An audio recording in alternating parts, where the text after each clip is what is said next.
Assalamualaikum warahmatullahi wabarakatuh. Alhamdulillah, alhamdulillahi rabbil alamin. Assalatu wassalamu ala asrafil anbiya'i wal mursalin, sayyidina wa maulana Muhammadin. Ashhadu an la ilaha illallahul malikul haqqul mubin wa ashhadu anna Muhammadan abduhu wa rasuluhu was-sadiqul wa'dal amin. Allahumma salli wa sallim wa barik wa karim ahzanul nabiyil karim. Ihdinil ladzi min jalalika wa innal ladzi min jamalika wa innahu bin kitabika. Wa tahirin wal mujahidina amma ba'du. Ibadallah, bersyukur kita kepada Allah dengan mengucapkan alhamdulillahi rabbil alamin atas segala limpahan karunia, rahmah dan hidayahnya, serta dengan izinnya juga kita dapat menjalankan amanahnya, beramal dan beribadah zahir batin, dunia dan akhirat. Bersalam kita tidak akan pernah kita lupakan. Marilah sama-sama kita sampaikan kepada junjungan kita, Nabi Allah, Nabi al-akhirul zaman, Rasulullah Muhammad sallallahu alaihi wasallam. Atasnya kalimahnya kita kalamkan dengan membacakan Allahumma sholli ala sayyidina Muhammad wa ala alihi sayyidina Muhammad wa tahirin wal mujahidin. Insyaallah bertemu lagi dengan saya, Guru Mursyid Syekh Nur Muhammad Buya Irwan Maulana Al-Khalidi dalam makom Majelis Dzikir Ma'rifatullah. Tentunya dalam tayangan YouTube Kupas Tuntas, YouTube Buya Pasaman Timur, yang insya Allah selalu akan berbagi ilmu, berbagi wawasan dengan kita bersama dalam rangka meningkatkan iman dan takwa kita kepada Allah Subhanahu wa taala. Dengan meningkatnya iman dan takwa kita, sudah pasti Allah memberikan dan menunaikan janji-janjinya sehingga kita mendapat ketenangan dunia hasanah wa fil akhiratil hasanah. Insya Allah, dengan kita menyempurnakan hati kita dengan menanamkan aras-aras Allah pada qalbi, sehingga Allah mengikhlaskan dirinya berdiam di dalam qalbi kita setelah kita mengambil derajat al-mu'minin, artinya orang-orang yang telah berilmu. Qalbi mu'mini baitullah. Untuk meningkatkan iman dan takwa tadi, ada hal-hal yang harus kita kenal. Yang pertama, ada dan pasti, asda dan nyata. Ada, pasti dan nyata. Jadi kalau kodrat-kodrat itu sudah wujud di dalam diri kita, bagaimana mewujudkan adanya Allah dan bagaimana mewujudkan pasti dan bagaimana mewujudkan nyata pada diri, karena semuanya dilarikan, dihimpun kepada hakikat Allah, yaitu sebuah diri. Tinggal lagi kita mendapatkan kodrat-kodrat tersebut tentunya dengan kemampuan iman.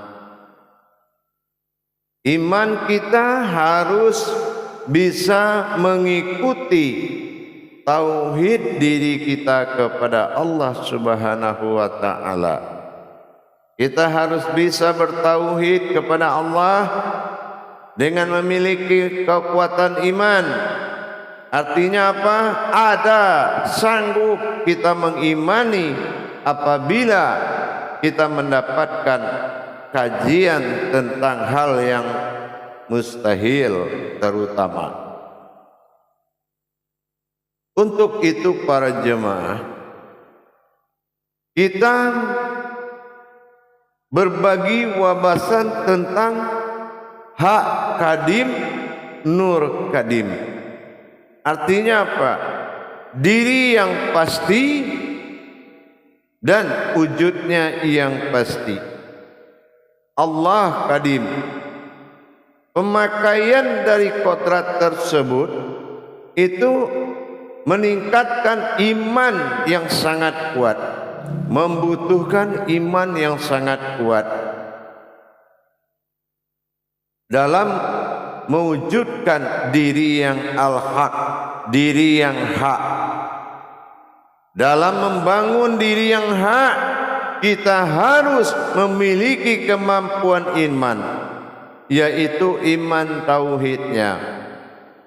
Nur kadim artinya sifat nur pada diri jasad itu pasti dan nyata. Nur kadim, Allah kadim, dan memiliki maujud yang nyata. Adanya wujud nyata dan adanya maujud yang nyata. Maka dari itu jamaah, kita harus siap iman untuk menjadikan kalam-kalam itu menjadi kalimatul haq, yaitu kalam yang menjadi kodrat yang hidup. Kalau kita belum mampu mentadabur ayat menjadi kalam yang hidup, maka belum ada dikatakan kita memiliki kemampuan diri. Belum bertemu sebuah diri kalau belum kita mampu menenggelamkan dan menjalankan makom-makom iman tauhidnya. Nurullah, Nur Muhammad, di dalam nur ha Allah, Nur kadim, Allah kadim. Apa makna di balik ini? Pernah juga di tayangan yang lalu saya sampaikan sekilas. Kalau dikatakan Nurullah itu adalah zat, tepatnya insan, ya. Nur Muhammad tepatnya adalah nur yang ada dalam sifat kodrat Adam. Asal muasal ruh jadi. Nurullah, Nur Muhammad di dalam nurha Allah. Mana yang dikatakan nurha Allah? Itulah diri halus yang berdiri di belakang diri yang nyata. Jasad yang nyata ini ada juga. Di dalamnya berdiri diri al-haq. Nurullah, Nur Muhammad di dalam nur hak Allah. Nur hak, hak itu diri halus, diri yang hak. Nur kadim, kita melihat kalau hayat ini kadim nyata, hayat ini adalah dirinya Allah, hidupnya Allah, hayatnya Allah. Nur kadim, Allah kadim. Kita melihat kodrat zatnya Allah itu nyata di dalam diri menjadi batin. Kodratnya asma Adam ini adalah nyata menjadi zahir. Nurullah, Nur Muhammad di dalam nur hak Allah, nur hak Allah. Ingat, mendirikan dan menenggelamkan diri hak, memunculkan diri kodratnya Allah, zat. Itulah Nurullah, Nur Muhammad di dalam nur hak Allah. Nah, kalau sudah lembaganya Allah, kalau sudah menjadi kodrat wasilahnya Allah diri kita, maka kita dalam perjalanan pencarian tentang hakikat Tuhan dalam diri semakin memudah. Jamaah yang dirahmati Allah rahimakumullah. Jadi kalau kita bercerita kembali menetapkan hakikat diri dalam diri, inilah yang dikatakan hakikat diri dalam diri. Mana diri hakikat diri dalam diri? Diri yang didirikan adalah jasad, diri yang berdiri adalah rohani, dan diri yang sebenar-benar diri adalah rabbani atau nyawa atau batin. Jadi dengan kita mendapatkan kodrat diri ini, maka kita nyatakan kodrat ini. Inilah kenyataan, menjadi kenyataan Allah. Kodrat diri maujud menjadi kenyataan Allah. Inilah yang dikatakan dengan si baharu, yaitu alam yang dibaharukan, alam yang merasakan.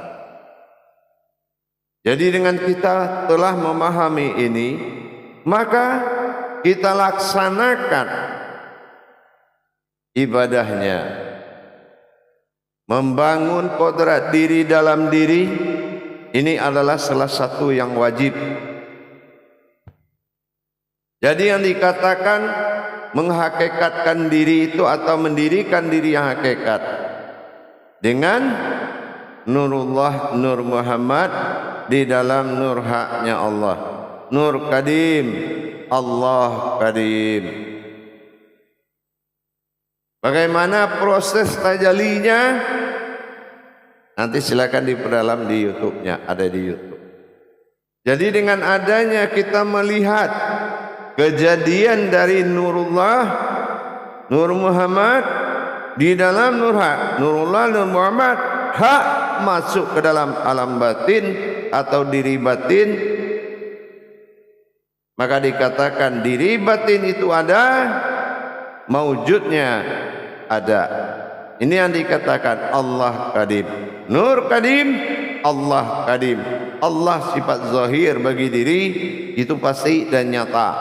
Nyata yang bersifat hakikat dalam diri kodratnya, dan nyatalah yang di luar diri berupa maujudnya. Nur Kadim, Allah Kadim. Inilah yang dikatakan hakikat diri.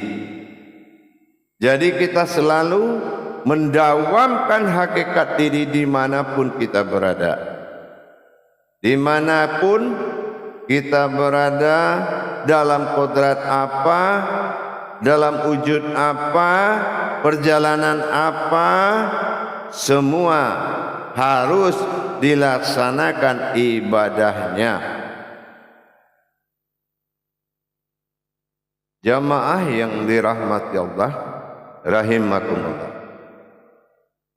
InsyaAllah dalam memuliakan Allah pada diri, tentu dengan kita mendirikan diri itu. Hidup ini adalah tajalli diri yang sangat panjang, tapi apabila kita lalui, maka itu adalah ibadah. Dan derajat solat kita pun, diri kita pun, derajat Allah angkat setinggi-tingginya. Kenapa? Karena kita sudah melepaskan pegangan batil terhadap diri kita dengan tidak mengakui kalau semuanya milik kita, melainkan milik Allah semata. Kodrat Allah, kodratnya aku, kodratnya Allah sendirinya. Iradat Allah, iradatnya aku, iradatnya Allah sendirinya. Ilmu Allah, ilmunya aku, ilmunya Allah sendirinya.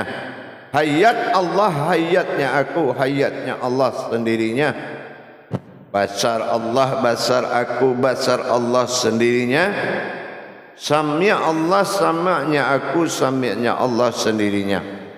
Jadi dengan kita la maujudun illallah, dia ambil semuanya, kita serahkan dengan ikhlas. Hadirin jamaah yang dirahmati Allah. Jadi dengan kita sudah mulai mengetahui dan ikhlas menjalankan, insya Allah Allah akan berikan petunjuk kepada kita semuanya. Mari sama-sama kita tingkatkan, sama-sama kita majukan pemahaman-pemahaman yang hakikat kepada Allah di dalam makom tauhid, sehingga sifat-sifat yang bersekutu dengan Allah itu jauh kita terlepas dan terhindar dengan kita melakukan belajar. Kenapa apabila kita tidak belajar kalau beribadah, wa kullu min bi khairi ilmin ya'malu wa amalahu marudatul la tuqbalu, beramal beribadah tanpa ilmu pengetahuan, maka amal ibadah itu tidak diterima dan dikembalikan. Jadi itulah hakikat diri. Yang dikatakan diri yang hakikat, kalau Allah melihat diri yang hakikat itu adalah diri yang hidup di mataku, mati di matamu. Tapi di hakikat diri manusia beranggap orang mati sudah mati, orang hidup tetap hidup. Tapi di mata Allah Subhanahu wa taala, Allah katakan ada orang hidup di matamu tapi mati di mataku, dan ada orang yang mati di mataku maka hidup di matamu. Inilah yang harus kita tingkatkan. Jangan sampai kodrat kita mati di mata Allah. Maka bersegeralah mendapatkan kodrat-kodrat diri kepada Allah. Tingkatkan kodrat martabat diri itu kepada Allah. Jalankan dengan baik, jalankan dengan ikhlas, seikhlas-ikhlasnya. InsyaAllah mudah-mudahan mudah dipahami bahwasanya apabila kita ingin meningkatkan iman dan takwa kita, terlebih dahulu tingkatkanlah kodrat-kodrat diri kita di mata Allah. Jangan sampai kita hidup tapi mati di mata Allah. Nah, inilah yang sangat kita khawatirkan. Tentunya kita mulai membuka diri dengan belajar. Baik para jemaah sekalian, insyaallah dengan kita meningkatkan kualitas diri kita, kuantitas diri kita, maka akan naiklah kualitas ibadah kita. Tapi kalau kuantitas diri kita jauh di bawah, maka kualitas ibadahnya pun akan susah diperjuangkan, akan susah berdirinya, pemahaman marifatnya susah. Kenapa? Karena dia perlu pembersihan dari kodrat-kodrat tersebut. Kodrat syariat hakikat tarikat marifat selalu disucikan dengan kemampuan taharohnya, insyaallah. Jadi mari kita tingkatkan pemahaman ini agar kita mendapatkan derajat yang berlebih di mata Allah Subhanahu wa taala. Baik para hadirin sekalian, demikian pemahaman tentang kodrat-kodrat Allah dalam diri ini. Mudah-mudahan insyaallah bisa dipahami dan diimani. Bagaimana kita menerima keputusan Allah bahwasanya kodrat Allah, kodratnya aku, kodratnya Allah sendirinya. Nah, ini harus selalu diserahkan agar Allah tidak menjadikan sesuatu itu bersekutu dengannya, dengan tidak lagi kita menjaga keakuan diri kita, tetapi menghilangkan keakuan diri kita dan memunculkan keakuannya Allah pada diri. InsyaAllah akan sampai kepada aras. InsyaAllah akan mustajab ilmu. InsyaAllah akan mabrur doa. Kalau memang sudah berdiri dia di kodratnya sendiri. Inilah yang harus kita latihan, kita belajar dan kita berjuang bagaimana kita meninggikan derajat Allah dalam diri, sehingga pantaslah bagi Allah untuk bermakom dalam diri kita. Kenapa? Qalbi mu'mini baitullah, hati orang berilmu itu rumahnya Allah, insyaallah. Baik para jemaah sekalian, mudah-mudahan dipahami makna daripada hakikat diri ini. Sesungguhnya apa yang kita lakukan semua dalam ridhonya Allah, insyaallah. Bagi para jemaah hadirin yang ingin mempelajari dan belajar memahami tauhid diri, di dalam tayangan YouTube Buya Pasaman Timur untuk menjadi murid bimbingan, silakan menghubungi nomor telepon yang ada di layar deskripsinya YouTube Buya Pasaman Timur. Insya Allah semua akan berjalan dengan baik dan semua akan terkabul tepat pada waktunya. Insya Allah. Akhirul kalam wabillahi taufiq wal hidayah. Assalamualaikum warahmatullahi wabarakatuh.